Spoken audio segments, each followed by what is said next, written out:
We are just about 80 minutes away from the first pitch of the 2022 Major League Baseball season, which means it's time to break down our bets for opening day. This is the FanDuel Live Q&A. That's right here on the FanDuel YouTube, Twitch, Facebook, and Twitter channels. My name is Jim Sannes. I am a senior writer and analyst for numberFire.com. Joining me here today is Tom Vechhio. He is a podcaster, writer, and editor for us over at numberFire.com. And today we're going to be breaking down a whole lot of stuff to get you set for opening day. We're going to talk about the traditional markets. We're going to talk about K props, home run props, and build out a couple same game parlays and see where we can find some value for today's games. Let's talk to Tom first, though. Tom, it is a pleasure to have you on the stream for today. You can find Tom on Twitter at DFS_Tom. Opening day, how we doing? I'm doing great. I said to you a little bit before the show, it's like Christmas Day. We have only 7 games to get to, but it still seems like a lot because it's opening day, getting back into the swing of things. I think that we have a good 7-game slate. I think there's, enough options to look for. We're looking for some strikeout props. We're on the same page, I would say, for a few of them. Oh. I obviously always have a few home run calls every day. I'm ready to go. I've got a potentially dumb home run prop I want to ask you about later on. That's the preface. Potentially dumb. We'll see how that one goes. But we're going to be taking your bets as well. So if you're watching on YouTube, Facebook, Twitch, wherever it may be, whatever you're betting, put it in the comments section. We'll talk about that later on and break down our thoughts on those bets. But you can talk us into making a bet as well. We can always be receptive to those things for sure. But before we talk about individual bets you like for today, I think the key thing for betting is finding your strength and knowing where your strengths are. And Tom, you kind of alluded to this, but for you as a bettor, what would you deem to be your strengths when it comes to Major League Baseball? That would definitely be home run props and strikeout props. Looking at things in terms of a player on player basis for pitchers and hitters. Trying to break things down to, I would say, a somewhat granular level. Baseball is a highly variable sport, so betting on a team or against a team like the Orioles can be tough sometimes because we know they're not good, but they're still going to win 65 some odd times this year. And right. I don't want to be taking money lines against them because offenses can go flat at times and, lack of runs can put you in a bad spot. So I like to look at things at an individual basis when we can see a bit more consistency from players. We get great sample sizes for their hits, their, strikeouts for pitchers over X amount of innings. So I like to break things down a little bit more specific than the traditional game lines. Yeah, for me, I do like the money lines. I, over the winter, built out a money line model, and it's like, you mentioned Christmas, where it's like, hey, it's kind of like Christmas Day. We get to do all this. For me, it was like double Christmas because not only do we get baseball, but I got to finally test my model versus the market for opening day. And you're talking about all these bad teams. And I look at what my money line model is recommending. It was recommending the Pirates, no longer because that money line has moved enough where it's no longer value. Same thing with the Reds. Both those teams actively don't give a poop about winning. So it's kind of, a little nerve wracking to have some thoughts there. But I'll be talking about some money lines I like later on too. But I think the overall point for all of you dabbling in Major League Baseball betting for the first time, I would just try to find your strength and decide what you think is going to be the ideal way to play things, decide where your strengths lie, and kind of go from there, emphasizing that as being the key thing within your betting. Now, we're talking here at 1:04 p.m. Eastern, and we have the Cubs and the Brewers coming up later on today. That is going to be a first pitch at 2:20 p.m. Eastern, so a little bit over an hour away from first pitch. So I want to start things off, start down our breakdown with that game for today. So let's dive in here over at FanDuel Sportsbook and check out what the numbers are saying for this game. We've got the Brewers as minus 190 favorites in the money line. The total is 9. That was much higher earlier on today. And the reason it was much higher, we can go over here to the numberFire games and lineups page, was this number right here. Wind is blowing out at 15 miles per hour.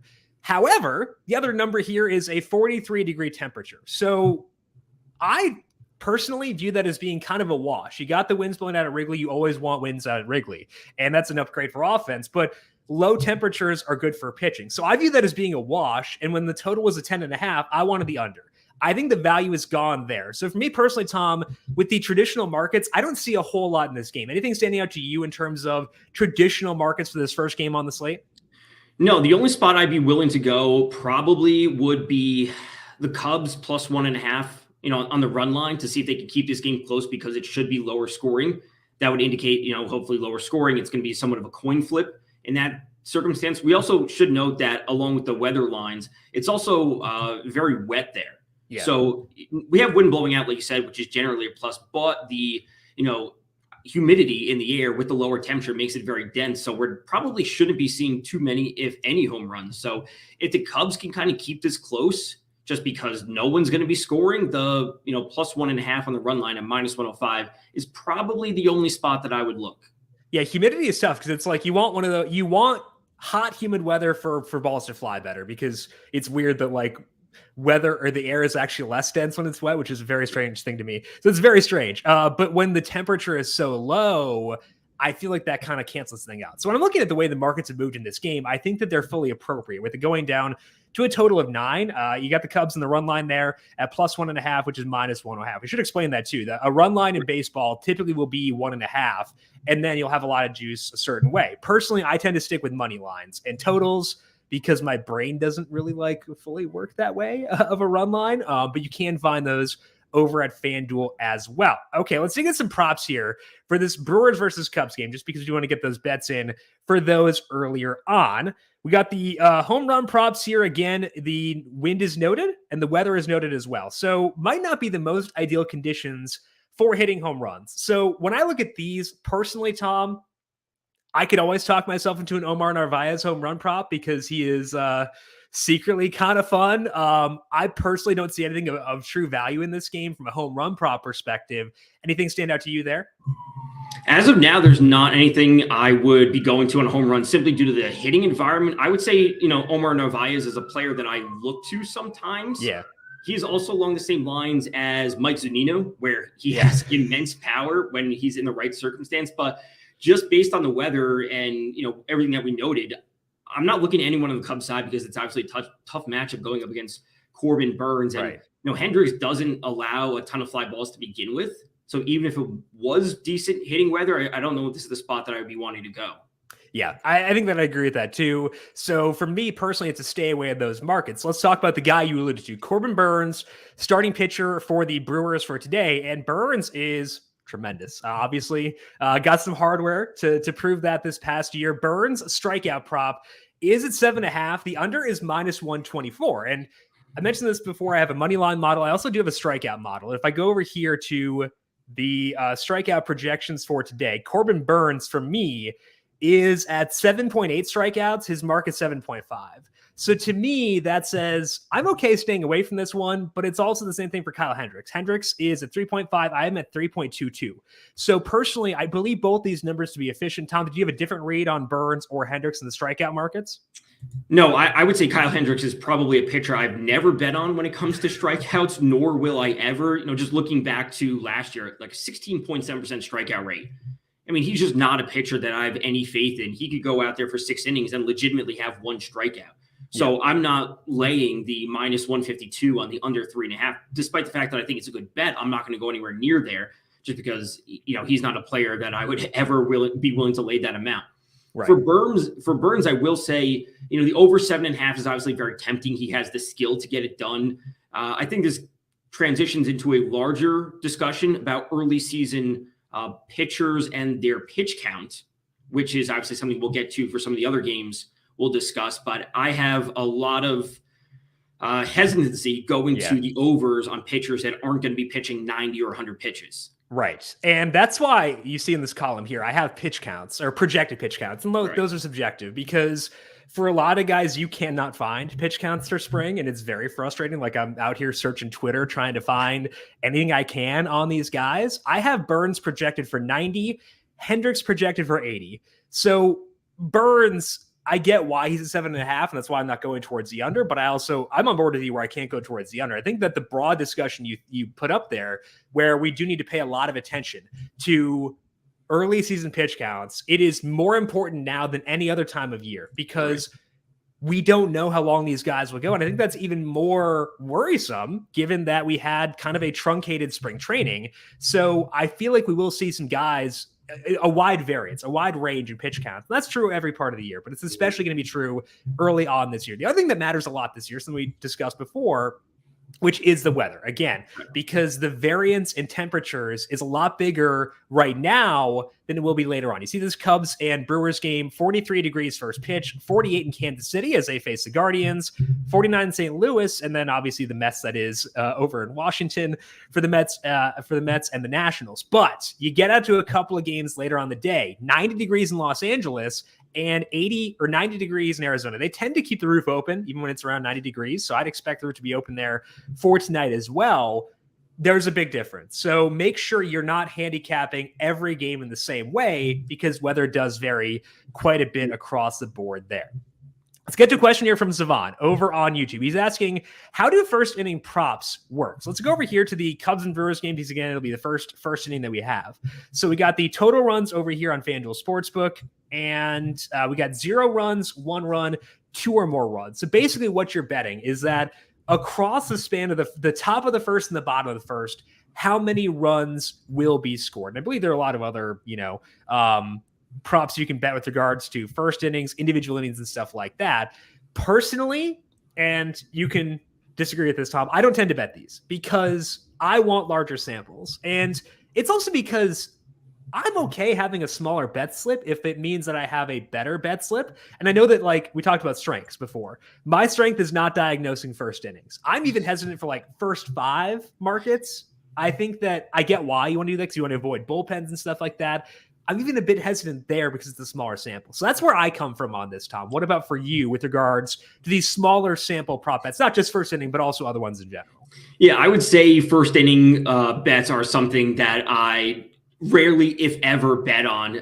I get the argument for the first 5, and I do tend to go there sometimes when I'm confident in a pitching matchup, just because I like what we're seeing. We have a decent sample size. We know the pitcher should be out there for X amount of innings, et cetera, et cetera. But the first inning, we're talking, if you take the under and we're talking about a random solo shot, you don't want to be dead in the water immediately. Meanwhile, You looked at the game overall and you were right on the game, but you don't want to be losing a bet, on the first pitch or something like that. So I don't go to first inning bets. I go to the first 5 sometimes, depending if the matchup is right, especially as we get later in the season. We have better sample sizes for teams and pitchers, but first inning is generally just to stay away from me. Yeah, I think that's the same for me too. And it comes down mostly to sample sizes. That's kind of the primary thing for me, is I want to increase that sample size, give myself more chances to be right.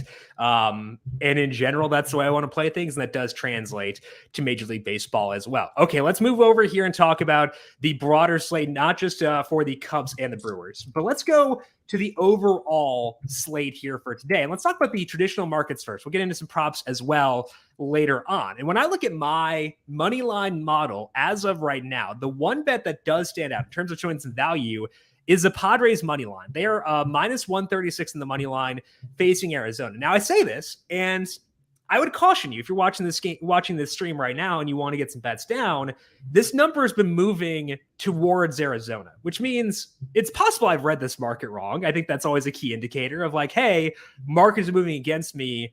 Does that mean that I'm wrong, reading things wrong? Consider that. Don't necessarily talk yourself out of something as a result of that, but at least keep that in mind. Just at least keep that in mind in terms of with the way you're reading the market. If it's moving against you, it's probably moving for a reason, so keep that in mind. I have a question about the model. Yes. Does it take into account and the value on the run line? Because if we, just from a realistic standpoint, if we look at a team like the Cardinals, they're pretty decently favored on the money line, right? Which would indicate that they're in a spot to win this game. Yep. They probably should against the Pirates, but they're sitting at plus money, plus 116 on the run line at minus 1.5.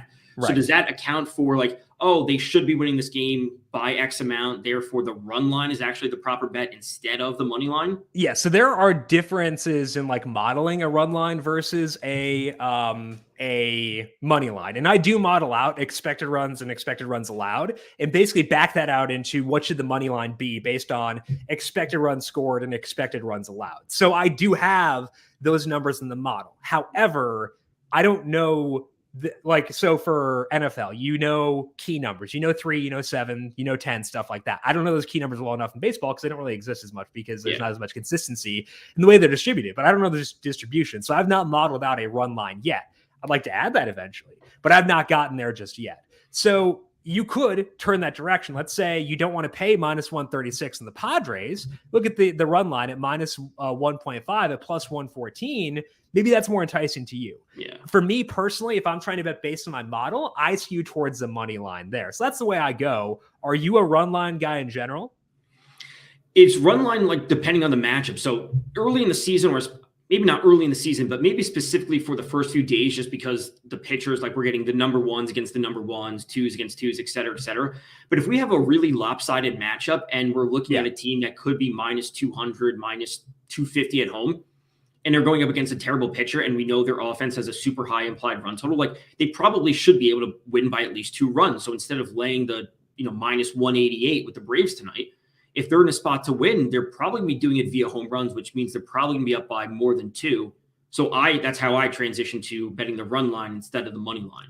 Yeah, and I think that makes a lot of sense. And that's why you have options with baseball, which is a lot of fun for sure. Okay, so let's talk about this Padres thing, because Sivan asked a question earlier on that I missed. Sorry, Sivan.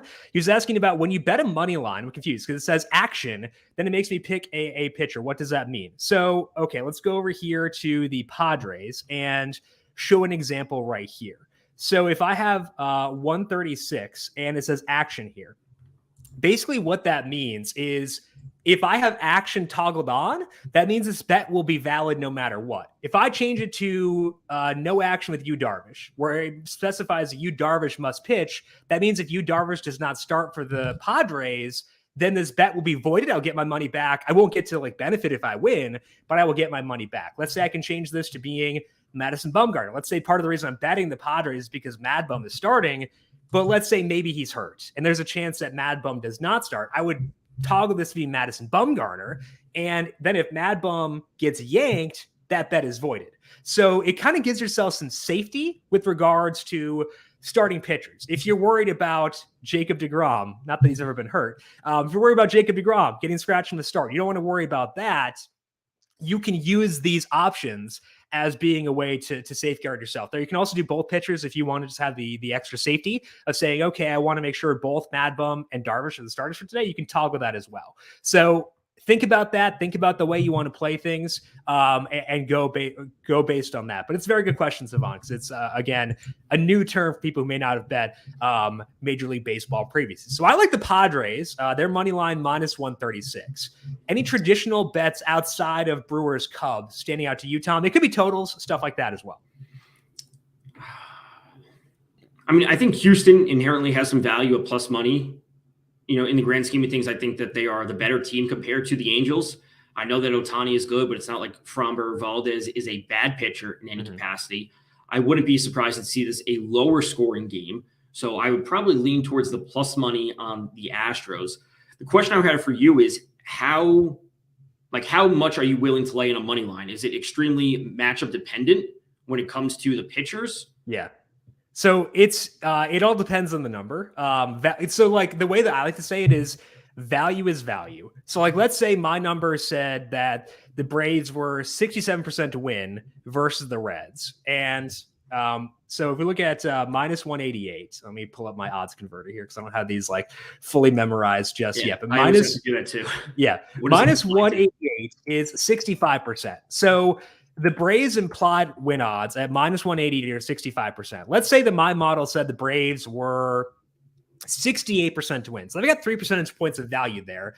I'd be totally okay betting minus 188. I don't really care personally too much about laying a larger number. Now, one thing people will do in order to alter this is they will put in a higher allocation of money on a larger minus money bet. And this is backed up by research. It's called the Kelly criterion, where you can put more money, the higher the odds are the bet hits. So let's say I'm weighing a Braves money line bet, and separately I'm weighing an Adam Duvall home run bet.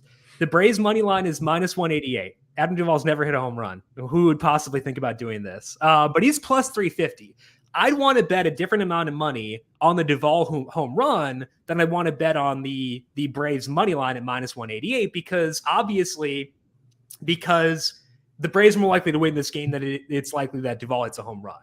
So I like value. I don't care what the value is, but I might alter my bet amount based on the odds just to a shift to account for the fact that one bet is more likely to hit than the others, if that makes sense. Right. Yeah. I do the same thing where, it's tough to say, like, you want to say that all bets are not equal, where Right. you're looking at a different lens where, I'm willing to take a shot on some of these longer guys that I think are in truly good spots for home runs. I'm willing to put a little bit on there, but if I'm looking to a run line, I'm obviously a bit more confident in that. Obviously, home runs are highly variable. So Yeah. I do the same thing. You have to shift, you have to be willing to move with the odds and, find the best route to be profitable. And that means probably taking a little bit less on a home run prop than you are on a side. Right. And for me, like I do a lot of NASCAR betting, and like that requires you to have variable bets. Like a Ryan Blaney over Kyle Busch bet head up is not going to be the same as a Ryan Blaney outright, and you want to account for that stuff. So I think in general, if we're going through like general tips here as well, make sure you're altering your bet amount based on how likely it is the bet hits. You can increase if you think there's a larger edge, you can obviously increase there. But I think the bigger thing is making sure you are shifting your bet amount based on the odds that bet hits, because even a super valuable bet, like let's say a guy is 25% likely to home run, but his implied odds are 16%. There's a lot of value there. You still don't want to go like 3x your bet size, because the odds that he does not hit a home run are still 75%. So keep that in mind with these things as well. So let's dive in and talk about some props. You mentioned K props. You got your eye on a couple. Which ones to you stand out most as of right now? Yeah, it's going to be one of them that we mentioned briefly early this morning when we were talking. It's going to be the under on Shane Bieber, under 6.5 strikeouts. I think Bieber's a phenomenal pitcher, obviously. He's former Cy Young winner from a couple years ago. I would say it's a decently easy matchup against the Royals, but it comes down to the fact that he only pitched 4.2 innings in spring training. Reports are out there that he's going to be limited to 60 to 70 pitches today. Correct. And this is something early in the season that we have to be very cognizant of. I also mentioned a little bit while ago when I was on the radio this morning that teams are able to carry this extra player, at least to start the year. And a lot of teams took extra pitchers. So why not use these extra relievers if these pitchers aren't going to be going deeper into games? You have this extra player. To see Bieber only go out and pitch, 4.2 innings or maybe 5 innings, and he gets to that 70 mark while having 5 strikeouts isn't going to be a surprise. So I'm worried about the length that these pitchers have. Everyone's going to say, they're not stretched out yet. Right. So, Bieber under 6 strikeouts, I think is probably the best spot to go. I would say the same thing about Yu Darvish as well. You want under Yu Darvish? Under Yu Darvish, isn't it at 6.5 as well? You monster. How dare you bet against Yu Darvish? Oh, it's at 5.5. You monster. How dare you bet against you? Listen, I have him on my fantasy team this year. I want Darvish to have as many strikeouts as possible tonight. I thought it was at 6.5. It's at 5.5. Yeah. So let's talk about the Bieber one first. I do agree with you. I very much agree with you on this one, where I think that Shane Bieber under 6.5 is the way to go. Now, this was minus 106 earlier on, which means if you're betting it now at minus 128, you're not getting the best number you could have gotten. And personally, like I have this big mental block where if I know I could have gotten a better number earlier, I'm like generally opposed to betting it. I did get that one earlier, so it's fine. I can feel okay with that, but like I worry about getting not the best number here. So maybe check around, see what you can get with regards to Bieber under 6.5. I do still think that minus 128 shows value though. Going back here to my strikeout projections for today, I actually have Bieber at 65 pitches because of the same report that you mentioned, where Cleveland pitchers in general may not go super deep into games this year at the beginning. Also, why would they? They're trying not to win. It's like, who cares? So I think that I buy into those reports. And so when I put Shane Bieber at 65 pitches, I get 4.49 strikeouts, which may seem wildly low. And it is the largest discrepancy between what the market has and what I have. So it is a big discrepancy between those two things.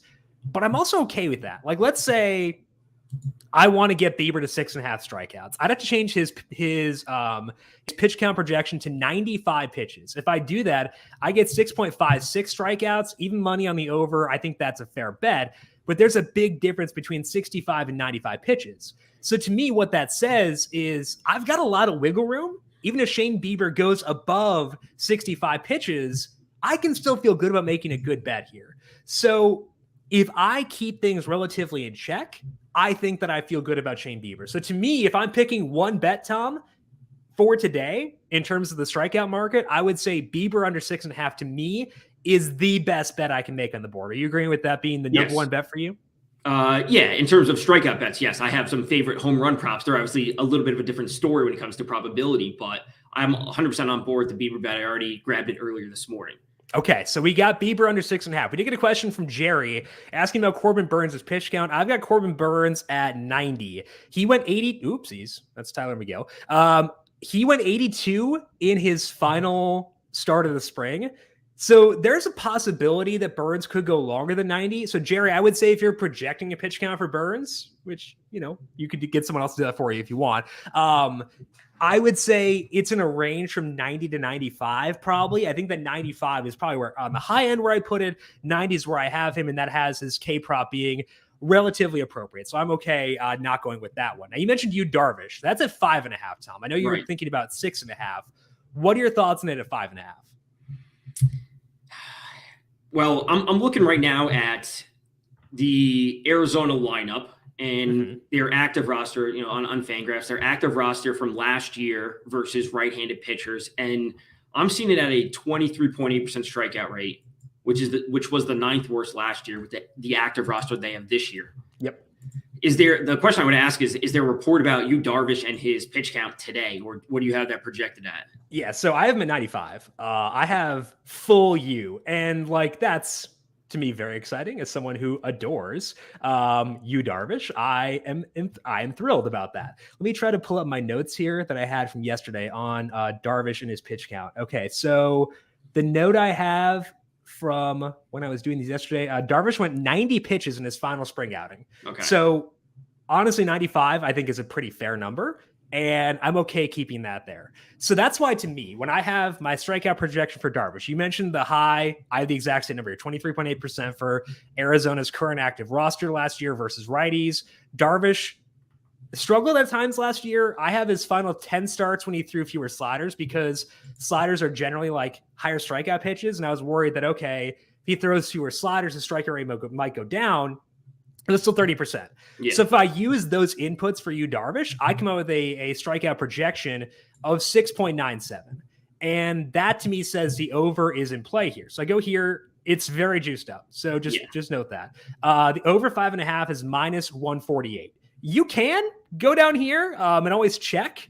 The Yu Darvish 6+ strikeouts is minus 146. That's a better number than minus 148. So we're going to take out the 5.5. Always check to make sure you can't get a better number within the exact same book. Sometimes you can. They're not doing it intentionally, just they're not always tied together. This was minus 136, the 6+ strikeouts earlier on today. I think the juice is a little bit much here, a little bit, but I still think I would be okay with this one. Darvish over with 6+ strikeouts.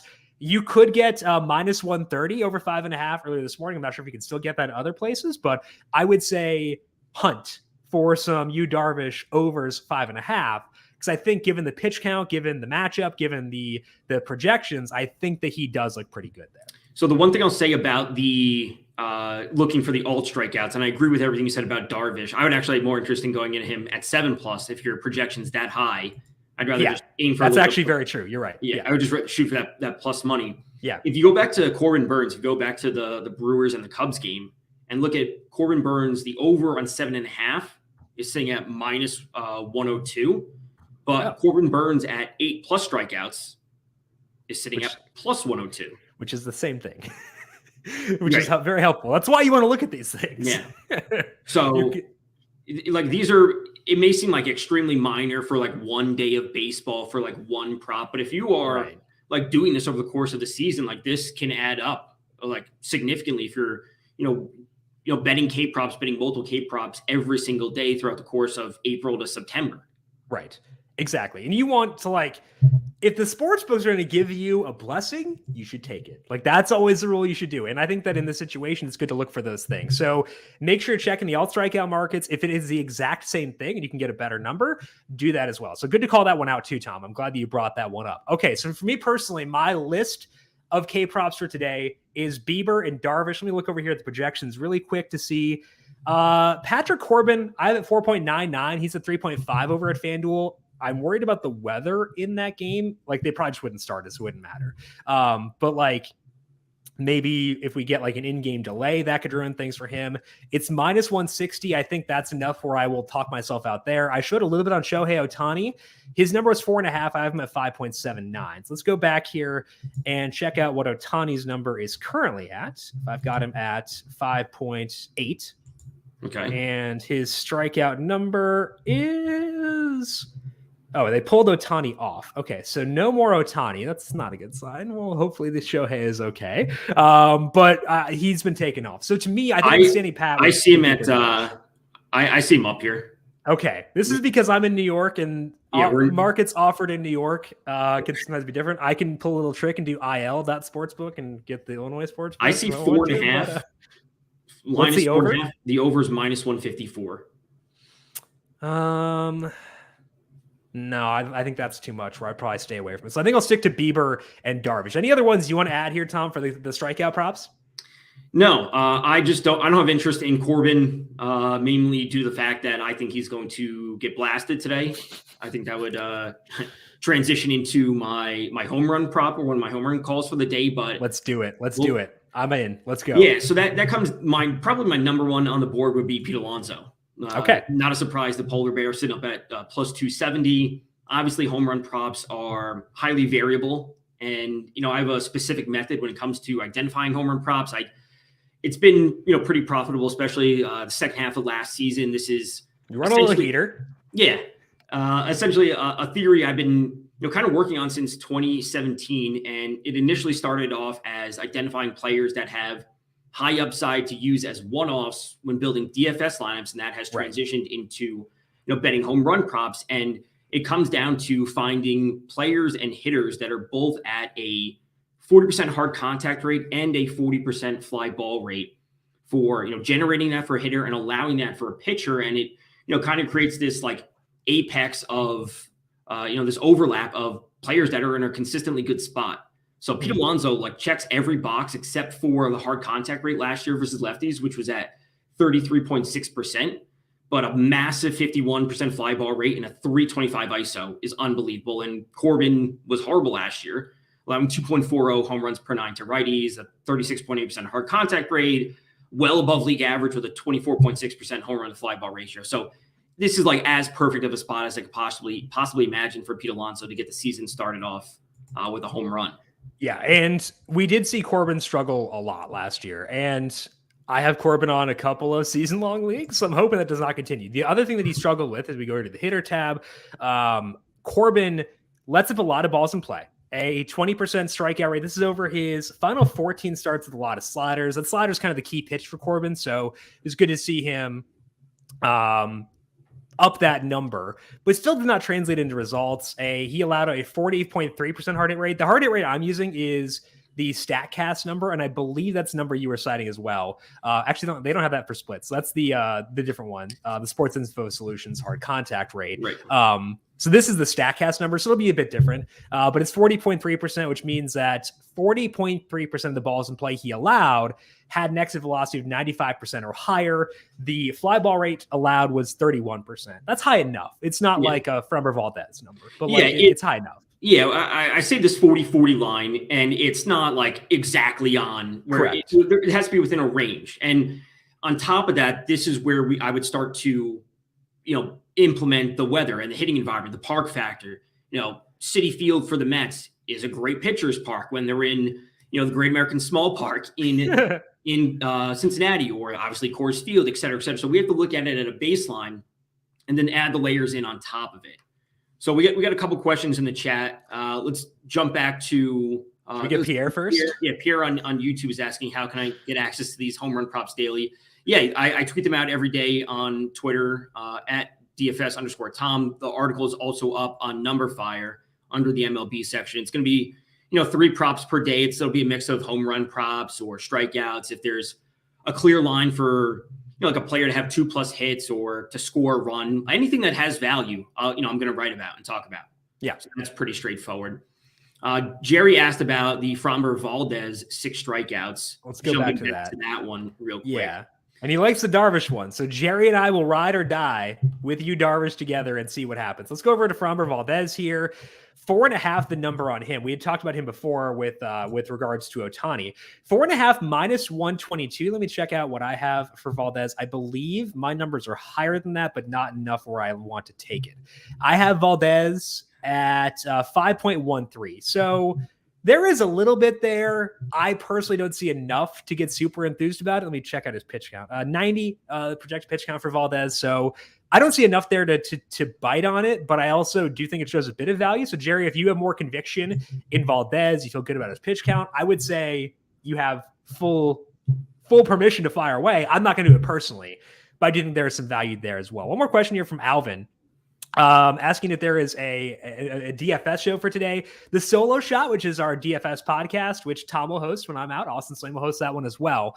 That is posted for today's slate. We still got about an hour before first pitch for Cubs and Brewers. So if you go to the numberFire Daily Fantasy Podcast feed, you can find the DFS show over there. We're not going to have the DFS Q&As we had last year. So those are no longer there. But obviously, if you have any questions, hit me up on Twitter at Jim Sannes or go to the Solo Shot on the numberFire Daily Fantasy Podcast feed.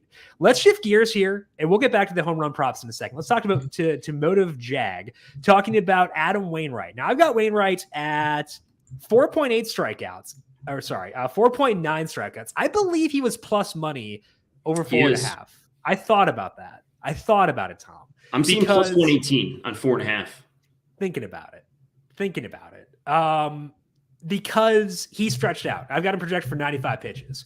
He's facing Pittsburgh. They're not a high strikeout team, but they're also not a low strikeout team. Yeah. Wainwright leaned a lot on his sinker at the end of last year, and I hate sinkers. It's the worst pitch in baseball. It should be banished. But he's still got a 19% strikeout rate, and if you give me 95 pitches against a not great offense, I can see it, and my numbers do like it. I'm not quite there. Are you seeing enough to pull the trigger on Wainwright over 4.5?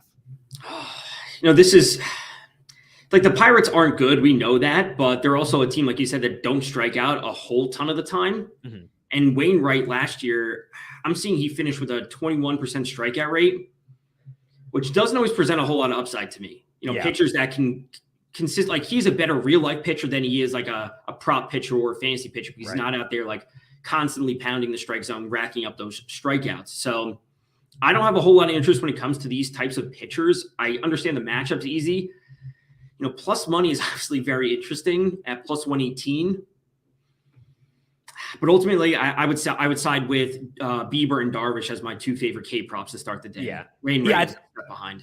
I think if I didn't have a decent number of bets locked in already, like I don't like to overextend myself. I don't want to have, because I want to just grind out the best value I can get. Make sure I'm not taking low value bets. If I didn't have, that Cubs under already locked in, the Guardians money line locked in, if I didn't have a couple other things, I would be okay adding to my bet slip. I kind of want to remain neutral outside of one more we'll talk about in the home run prop discussion. But Jerry likes the Wainwright over 4.5 at plus money over a FanDuel Sportsbook. Sounds like Motive Jag may as well. And I'm showing value on that. So I could see it. I'm not going to add to my own personal one, but I think that there is enough there to be okay with that. Okay, so we got Pete Alonso as being your primary home run prop for today, Tom. Where else are you seeing some value in the home run market? One would be Manny Machado, and it comes down to a lot of players on the Padres. I like Machado. I also like Nolan Arenado as a bit of a dart throw. I think he's at plus 420. But really my favorite one would be Luke Voit at plus 290 for the Padres. And going up against Madison Bumgarner, clearly taking a step back over the past couple of seasons. Last year versus righties, a 503 xFIP, 1.35 home runs per 9 allowed, a 45.6% fly ball rate, and a 38.8% hard contact rate versus righties. So it's basically as bad as you could get for Bumgarner in this split. I look to Voit not only last year, but more importantly his career, because the injuries he had last year. Also, the Yanks traded for Rizzo at the end of last season, so he wasn't playing a full amount. So over the course of his career versus lefties, a 252 ISO, which is super solid, 39.6% fly ball rate, and a 37% hard contact rate. So this is like basically as ideal of a matchup, checking all the boxes for this 40-40, mark that I look for Voit versus Bumgarner. So I love Voit tonight. Like I said, I also like Machado. Not a surprise. He's also a great hitter versus lefties. I wish Tatis was there because we could maybe rack off a few home runs versus the Padres. I would assume the Padres would probably be one of the most popular stacks tonight when everything's said and done. Those are players. Then Arenado, I like his odds versus Brubaker, who I don't think is a particularly good pitcher versus righties.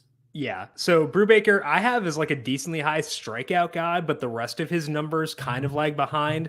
Arenado, what'd you say the number was on him? I think it was plus 420. I saw this morning for plus 420 for Arenado versus Brubaker. So I think that one, and I think that one makes sense. I don't tend to be as high on Arenado personally, so I might not get there. But I do want to go back to the Padres. I want to talk about that really quick because my potentially dumb home run bet of the day. Oh, God. Here we go.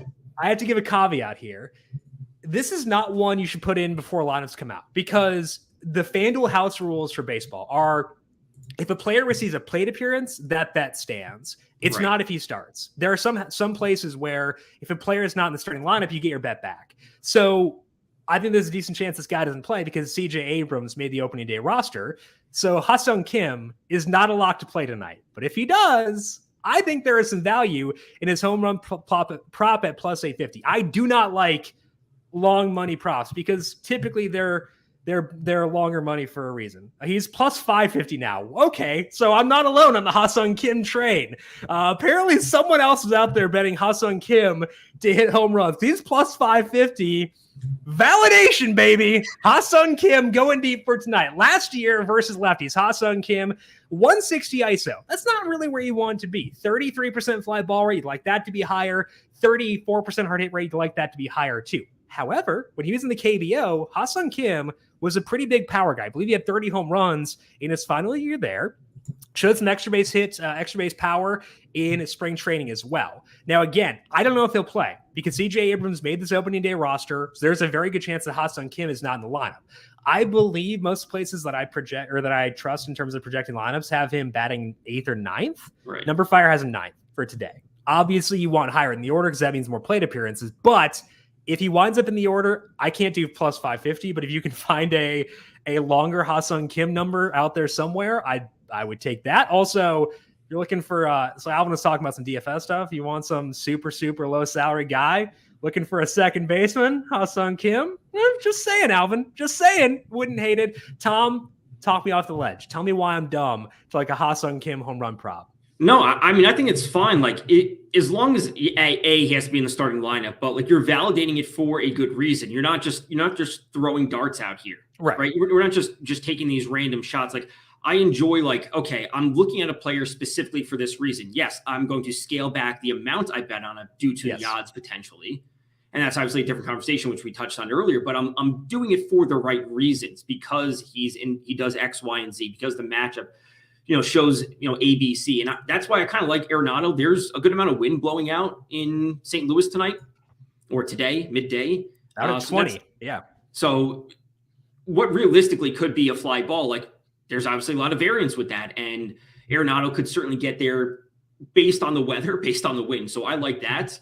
The Braves players, sometimes we get to these matchups where they're going up against Molly, who I think is a good pitcher, maybe not great. He showed reverse splits last year. He was worse against righties as a righty pitcher.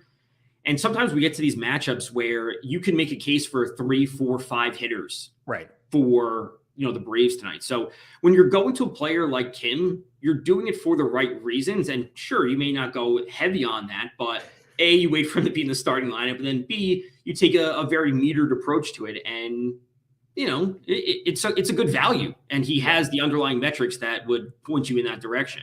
Hopefully he's not plus 550 everywhere. Hope we can find a better number, but Jerry doesn't care. Jerry is all in on Ha-Seong Kim at plus 550. Jerry is in again. I would hold off until the lineup comes out because FanDuel's house rules are different than some other places. Make sure you know the house rules of where you're betting specifically for props, because there are some places where you get the bet back if they're not in the lineup, and that's awesome. I love that. But for FanDuel, it's any plate appearance. There was a game last year where Will Myers was in the lineup, got scratched due to health, pinch hit later in the game and hit a home run. I had gone to bed Didn't know he got scratched. Left him in my DFS lineup. Woke up and was like, "Oh, he hit a home run." Then later found out what happened. So a lot of weird stuff can happen. I would give yourself the safety of not betting it until later on. But oh no, here. I don't know if John Sheeran is watching or what. We got Ha-Seong Kim back out to plus 600s. We're moving. Sorry, Jerry, we got you into a bad time. But we are getting better numbers on Ha-Seong Kim. Maybe hold off. Maybe you can get a better number later on. So keep your eyes peeled, Jerry. This is the one thing I'll say about home run props. If I can go on a mini rant here for like a minute. Let's do it. So for home run props, like let's say obviously 600 is a massive number, but let's say we were like super on board with Machado today.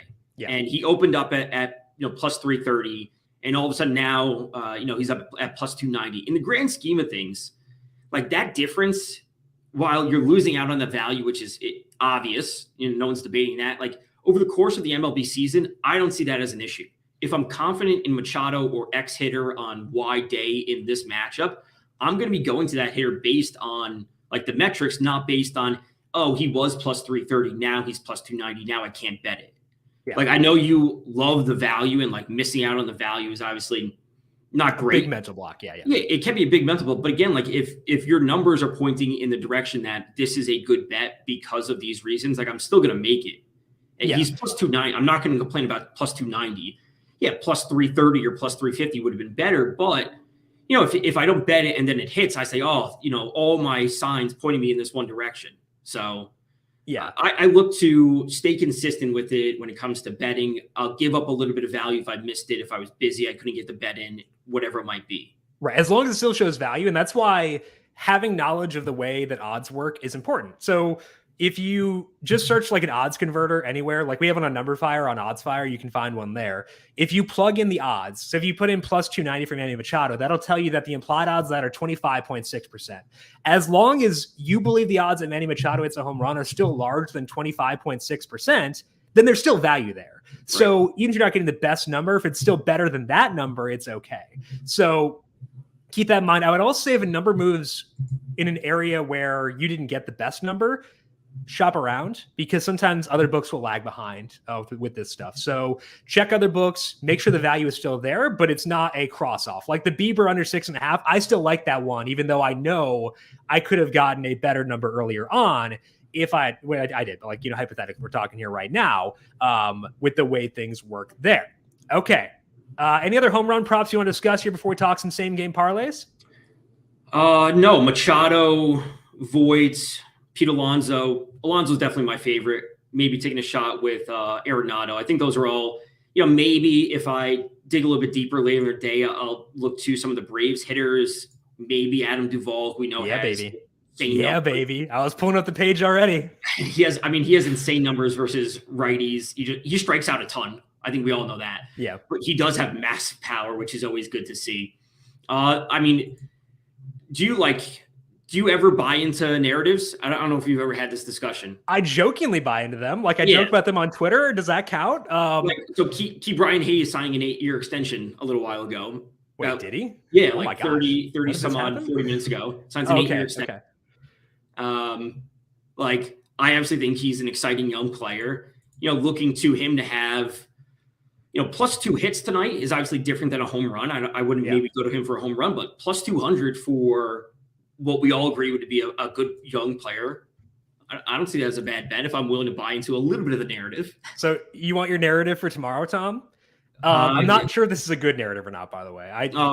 We need to consult. Let me see. Maybe I know who's pitching because it's going to be one of your favorite players, probably. No, it's not. It's not? It's Eduardo Rodriguez. Okay. Today is his birthday, which means tomorrow is the day after his birthday. Correct. I know the birthday narrative is strong. It's like almost as strong as the bobblehead narrative. Like if it's a bobblehead that's day. A real narrative. Yeah. And the baby narrative. Yeah. So baby narrative, bobblehead narrative, birthday narrative, all the B's. Day after birthday, I don't know how to handle because that could be a rough day or it could be a great day. Today is his birthday. So I'm letting you know, Tom, for tomorrow, handle it appropriately. I don't know. Let me see what we have here. Projections for Rodriguez. I got him at 5.3 strikeouts tomorrow. So maybe we go check out the props on him based on that. That's the one narrative I'll buy into. Day after birthday narrative for Eduardo Rodriguez. I was going to bring up the Duvall home run prop plus 350 over at FanDuel Sportsbook. You mentioned Malley's reverse splits. That is a legitimate thing. And the high strikeout rate is concerning, but Malley's strikeout rate was lower versus righties than lefties. Duvall last year, 292 ISO versus righties, 52% fly ball rate. What is that? So I think Duvall is one I like as well. So if you can find a better number than 6-1 on Ha-Seong Kim, I'll get there. And I think that Duvall, other guy standing out to me as of right now. Okay, let's do some same game parlay discussion here. If you are new to betting, same game parlays over on FanDuel work like this. You go to, let's say, Diamondbacks versus Padres, because that's where I probably going to be living for mine, given that I like a couple here. And what you do, you can either select it from the typical thing, or you can go to the same game parlay tab. I tend to just go from here. So I like the Padres money line at minus 136. I'm going to put this to be both pitchers as that. Okay, we got that. I like the Yu Darvish 6+ strikeouts. Let's see what that is. That is currently minus 134. So that has changed. Okay, we'll take that discount. Sure, why not? Okay, so we can't combine those, alas. Either way. So I'll go over here to the same game parlay tab and see ones that I can combine with this Padres money line. Let's see if we want to add in a home run prop. Maybe I talk myself into betting Ha-Seong Kim at 6-1. Wait. The Padres money line plus 6+, Yu Darvish 6+?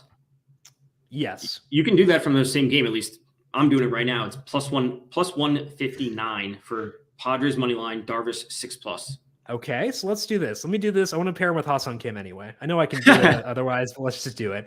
Let's just fire away. The Jerry special. We're putting Ha-Seong Kim in there. Okay, we got Darvish at 6+ strikeouts at minus 134. Ha-Seong Kim at 6-1. You're pairing numbers together and letting them operate that way. I'm guessing that's because I'm in New York and I probably have more restrictions because the tax rate is very high. If I were to pull the devil magic and go to the Illinois sportsbook, I can't bet there, obviously, because location restrictions, but I could put my URL there to look at if I wanted to. But anyway, minus 134 and 6-1. That is your traditional same game parlay. FanDuel also has a promotion going on right now where if you bet, I believe it's $1+ on a same game parlay, and either if it doesn't hit or if one leg doesn't hit, you get your money back and free bets of $20. So if you want to take advantage of that, you can do this way. However, you can also, with Same Game Parlay Plus, add on to this. Let's go back out here and go to all the games on the table for today, because what I want to do is add on the Bieber under 6.5 strikeouts to this one as well. This would be a Same Game Parlay Plus because I have the two markets in the single game and then I'm adding one from elsewhere. So if I add minus 124 on there, it's plus 2061 for the Same Game Parlay Plus. Now, again, you are taking on a lot of risk here because the Ha-Seong Kim number is 6-1. That means even if we assume that FanDuel is dead on, I believe that's 14.3% implied odds that he hits a home run. So that portion of the bet has small odds of hitting. Keep that in mind.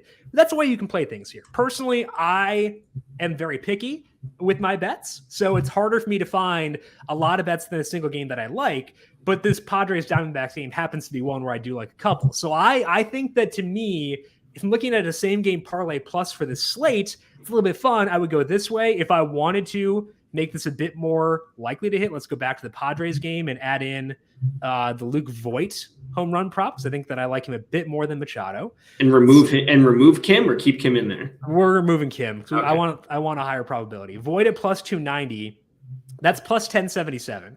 So I still think that's a solid way. So if you want to go the Jerry route, go full out, go Ha-Seong Kim, that's 20-1 or whatever. This one's 10-1. I think both work. I'd probably skew towards the Voit one personally. And I like all these bets individually. That's kind of my necessity for betting any kind of parlay, whether it's same game parlay, anything else. I need all bets to show value by their own, and then I can pair them together. What about you, Tom? What are you seeing in the same game parlay markets today, if anything? Because I don't want to force you to make any bets you don't. Yeah, so this is one of the things that I would kind of default to. I think it's a little bit easier to show in a sport like NFL, where I want to find bets that I obviously agree with. I'm expecting them to happen, but they have the correlation.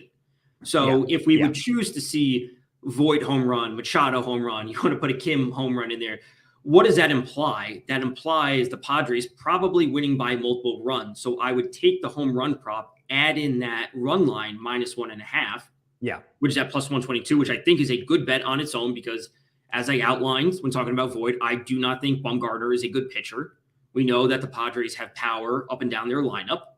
So if I'm taking a home run prop or two, I'm going to pair that with their run line. And it's the same thing with the money line, shooting for a little bit more value at the +122. But again, I'm finding that correlation. It's the same thing, as I said to you before about NFL same game parlays. If you're looking to a receiver over, it probably means that the quarterback is doing something as well. He's probably having 2+, 3+ touchdowns over X yards, whatever it might be. So I'm not taking these random shots. I'm taking them that have correlation implied. Right.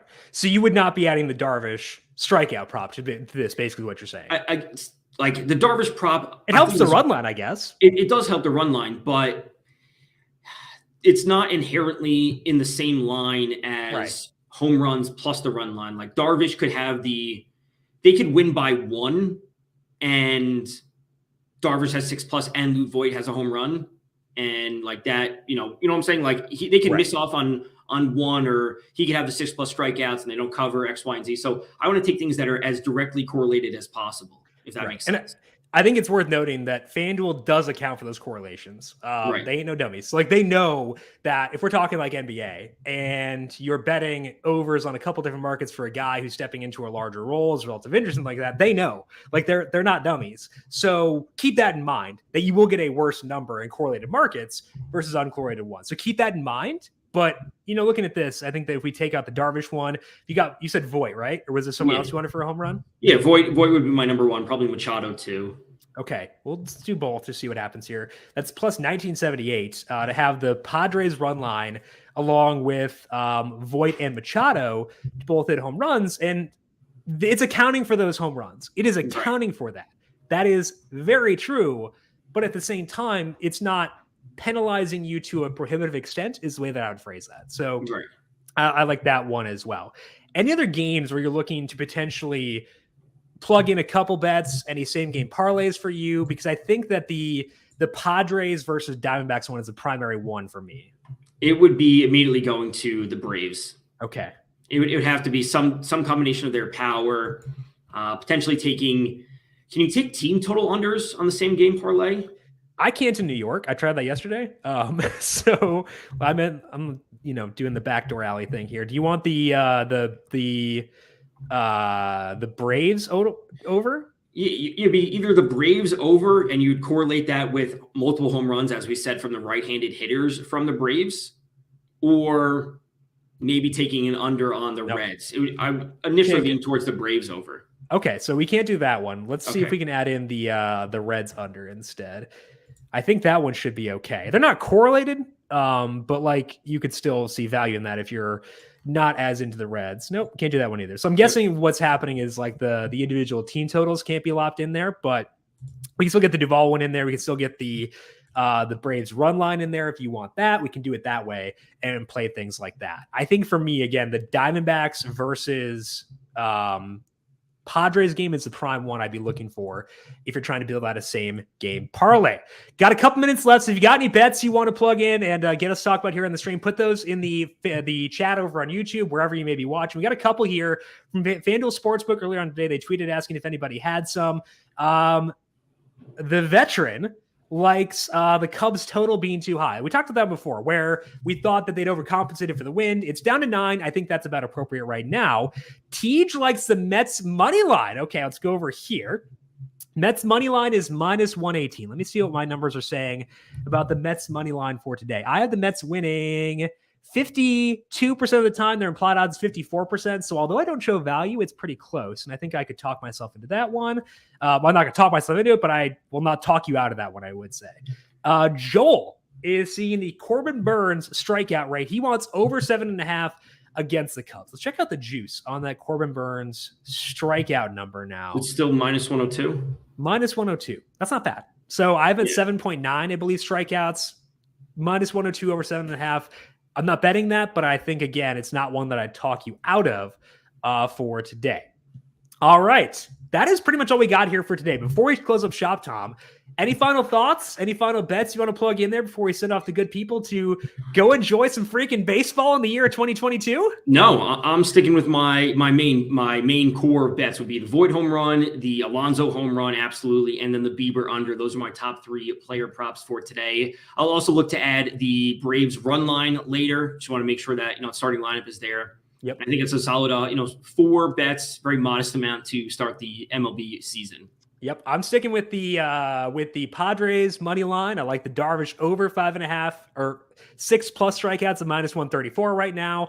I like the Bieber under at 6.5 at -124. I believe last check. I think those are the primary ones still on the board. We need Jerry to get the Ha-Sung Kim bet, and also he's got the details on the Ke'Bryan Hayes extension as well here. So if you're into narratives, check out Ke'Bryan Hayes there as well. Find Tom on Twitter at DFS_Tom. He'll be giving out K props pretty often and home run props on Sports Grid the morning after as well, and up on numberFire.com. Tom, it was an absolute delight to talk to you today. Good luck with your bets, and I'll talk to you again soon. Yeah, same to you. Let's get the season started off right. Let's do it. I'm on Twitter at Jim Sannes, JIMSANNES. As mentioned, if you want some DFS thoughts, we do still have the solo shot every weekday over on the numberFire Daily Fantasy Podcast feed. Find that there. Hit subscribe. Enjoy. Go win yourself some cash. But happy opening day. Good luck to all you. Thanks for tuning in. We'll talk to you once again soon.